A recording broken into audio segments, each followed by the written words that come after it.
Your Excellency, the Prime Minister, Your Excellency, the Deputy President, Your Excellency, the Chair of UDA. Like my brother Sifuna, I can confirm that UDA has also processed this document through the necessary protocols that are established by our Constitution. Present here is the National Steering Committee, which is chaired by His Excellency the President, who I will not ask to stand. There's also the National Executive Committee of the UDA. Can you please rise for recognition? And we also have the UDA Party Parliamentary Group that is also present in this auspicious occasion. I will proceed from where my brother Sifuna left. Number 4, promoting and protecting the livelihoods of young people.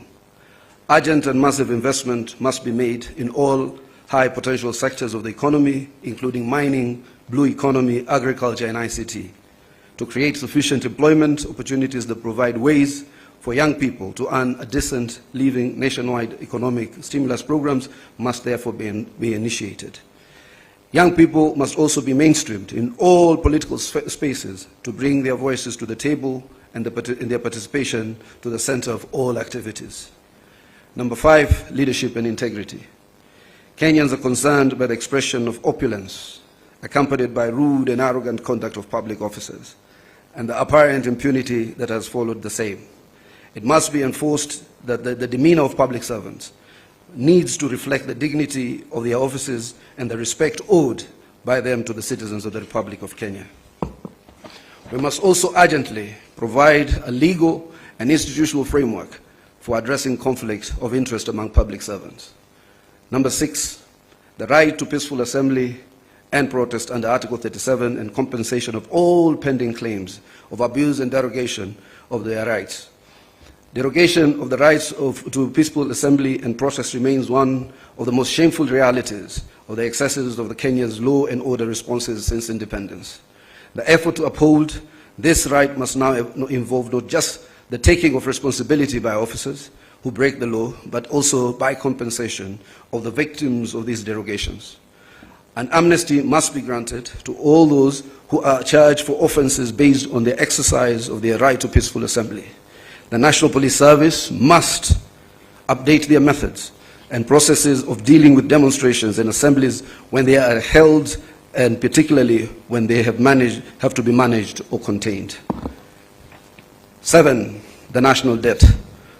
The urgent audit must be conducted of how much has been borrowed in the past and how it has been used. Going forward, we must stop the ballooning of the national debt and ensure accountability for future borrowing. Lastly, we must ensure that borrowed money is used in all manners that grants an equitable benefit to all Kenyans in every region of the country, since payments are made by all from taxes regardless of their locations. Number 8, the fight against corruption. Kenya needs to move from talk to action. We must move from the fight against corruption to winning the war against corruption.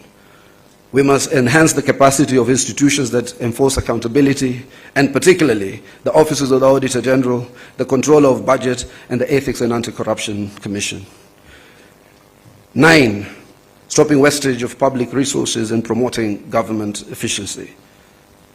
A new ethos of public expenditure in both national and county governments must be inculcated in a manner that promotes austerity, justification, and effectiveness in the use of public resources. Number 10, protecting and promoting the sovereignty of the people, the rule of law, and constitutionalism. The rule of law requires that government and its officers to obey court orders and only challenge the validity of judicial pronouncements through legal processes. The spectre of abductions and extrajudicial killings do not bode well for democracy. Suppression of constitutional freedoms, including speech, expression, assembly, and media, must stop. Furthermore, political parties, being key pillars of democratic participation, must be strengthened. The two leaders resolve to respect the identity and integrity of all political parties and to ensure respect and implementation of the provisions of the Political Parties Act. The dialogue and collaboration between the two leaders shall achieve its objectives by A, holding regular consultations on pressing issues of interest to the people of Kenya. B, exchanging expertise and information on the best practices in governance and of the Republic of Kenya. Let me read that again. Exchanging expertise and information on best practices in the governance of the Republic of Kenya. And the two leaders shall deploy their political infrastructure to examine the above matters and any other issues requiring their attention, and shall engage necessary expertise that will assist them in addressing the matters arising.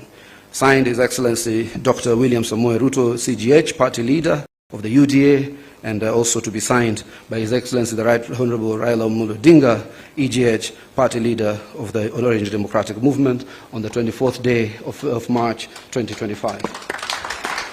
Let us appreciate